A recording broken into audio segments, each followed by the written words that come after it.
Hello, ladies and gentlemen. I am your host, the Caffeine Gamer, and welcome to Thrift Tuesdays, where I take a moment to detail different findings at thrift stores and second-hand stores and the like.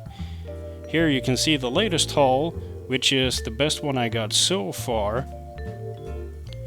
A couple of games and a headset and a joystick to go with the flight simulator I bought.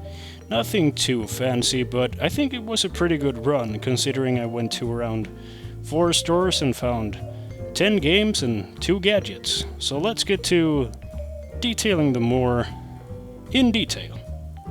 From the first store that we visited, these are my 2 first finds, which include a Luxor headset from somewhere around the 80s. I looked around for information but couldn't find any for this particular headset, but I just found the box lying around at a shelf, and I just thought, I didn't really need it per se, but it was quite cheap for around, I guess them at $8 or so.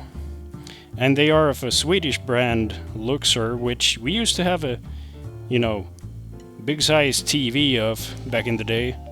So it does have some sort of weird, abstract, nostalgic value.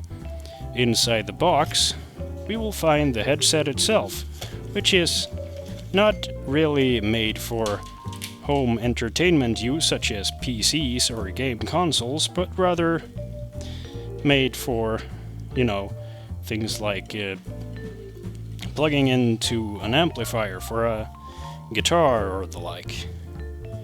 It's quite hard to demonstrate what with just one hand free, but the headset is rather comfortable. It has nice padding, and considering it is around, maybe 30 years old at least, it is in very good condition. Everything was just a slight bit dusty and smelled a bit of old cellar, but otherwise it was just fine. And from what I can tell, whoever used it as little as they did use a converter to the more traditional type of connector you find in PCs and the like. From my testing, I found that only one of the channels work, but that might be the bad converter. I'm going to try it out with my guitar amplifier to make sure that nothing is broken or anything. One thing that I found extra intriguing when I packed it up and tested it is that it has volume control for both of the different cups. That's quite interesting. It's a bit of a novel thing. And also it has this switch where you can switch it over from stereo to mono on the fly. Quite revolutionary back in the day, I guess. On to the second item of the first store, we have an explosive copy of Wolfenstein 3D, which is not by itself very special considering it is one of those cheap re-releases. But when I picked it up, I found out that something was rattling inside, like a loose disc or something. At first I thought the spindle holding the disc was broken, but to my surprise, this old copy sitting around someone's shelves until they left it at a thrift store actually has a bit of history. There are 2 other discs inside this case other than the game itself, one being just homemade with some sort of product code. I'm going to investigate it further, find out what it is, but I'm guessing it's some sort of pirated game, which maybe I shouldn't be taping, but I just bought it for the simple reason that it adds a bit of history to this, that someone owned this and put these discs in, probably just for stowing away, and then forgot them in there. And then the second disc, Microsoft are not going to be happy about, but this is a Windows XP Pro including Service Pack 1, Swedish edition. I'm not really going to use it for anything. I already have, a virtual installation of Windows 98 for things like old games and such, so I'm not going to use it, but I just thought it was kind of funny that it was lying around inside with the game itself. So, since I already own Wolfenstein 3D, on several different platforms because I am quite fond of that game, as you might have guessed. It was just kind of a fun thing to have, and it's always good to have a game on disc, because the only other physical copy that I have access to is a few old floppy disks, which I don't even know if they still work. But on to the next set of items. And on to the second set of games that I found. At the second thrift store, which was a Red Cross store, I found these gems. Some of which I didn't really, think about buying at first, but just the condition they were in and it had some sort of weird... They were intriguing in some weird way. And some of these are sort of semi-nostalgic value, like Rayman and this game right here, which I will get to later, because English audiences might not really get what that is. But let's start off at the top here with Rayman 2, The Great Escape. Personally, I have never played this edition of Rayman. The earliest memory I have of ever playing a Rayman game was at a birthday party that was quite boring, so me and a couple of friends played Rayman on their PlayStation instead without asking for permission to play. That's sort of one of my early PlayStation memories. But it was about, I guess you could say, $1.60? Something like that. I'm not very good with exact conversions, but it was very cheap, so I decided to get it, since it is Rayman after all, and they are quite good games overall. I don't know about this one though. It's in 3D and seems to be early 3D, but I find those kind of games intriguing, seeing the development of, how 3D has evolved from the early days. On to the next one, which is Anno 1503, The New World. I am not huge on strategy games, I will admit, so I don't know a lot about this game, but just from feeling the weight of the case itself, I could tell that there was a lot of stuff in this, and I was right. It seems to be in pretty much complete condition, and with Swedish text on the back. It seems to be complete condition with the manuals and everything, and the inlet sort of case for the second disc, which EA games sometimes shipped with their games, multi-disc games. I just found it really interesting, to be honest, and I will try it out at some point. Give it a shot, even though I'm not very good at strategy games. It looks nice. On to the next one, we have the Williams Arcade Classics, which is sort of an anonymous case without any real information about which arcade classics are on this disc. But I thought, hey, it has the GT Interactive colorful logo on it and Digital Eclipse, which I recognize from somewhere I can't remember, probably from some arcade ports or the like. And I thought, well, Williams was a very established brand back in the day, so there might be some good stuff on here. Besides, like the other games, it was $1.60 or so in guesstimate conversion, so I decided to get it. And on to the last one of this store haul, we have Big Hus med Mullemek, which means quite literally build houses with Mullemek, which is a sort of, I guess you could say, child cartoon character, mostly from video games as far as I know. I used to have the Build Boats and Build Cars editions, or we used to have them at home anyway, and I played those a lot as a kid, and I never had this or didn't even know it existed until I found this jewel case at the store, and it was in quite good condition. Even though it didn't have a box, I thought, hey, I'm gonna try this out. This might be something worth checking out just for the sake of, reliving old memories, except new, I guess. On to the next store.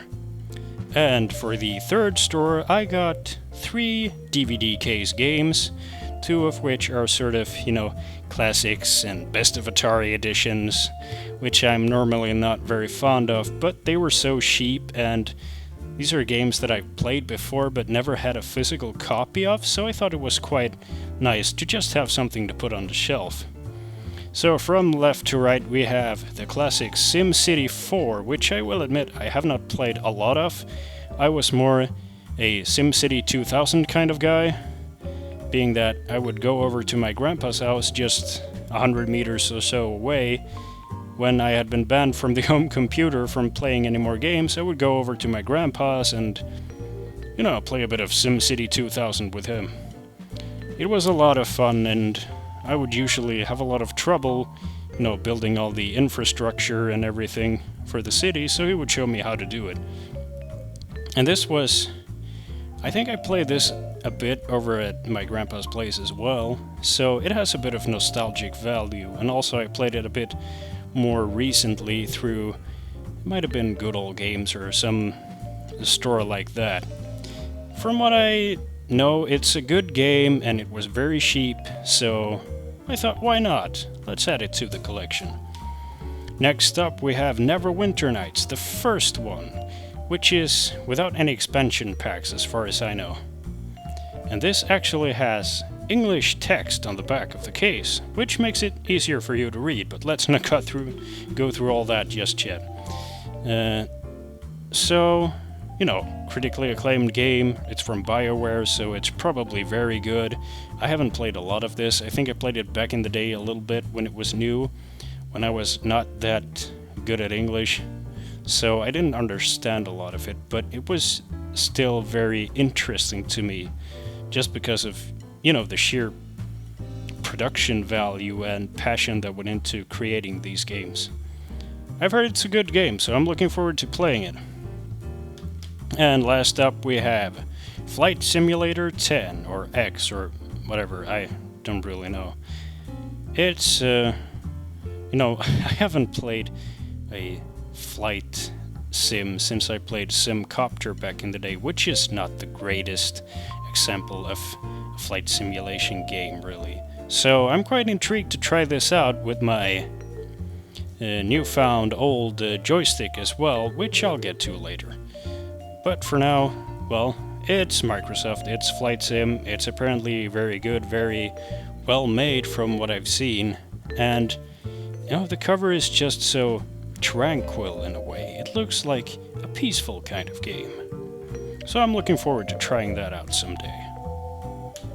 And then we have just one more store haul to go through. Be prepared. Whoosh.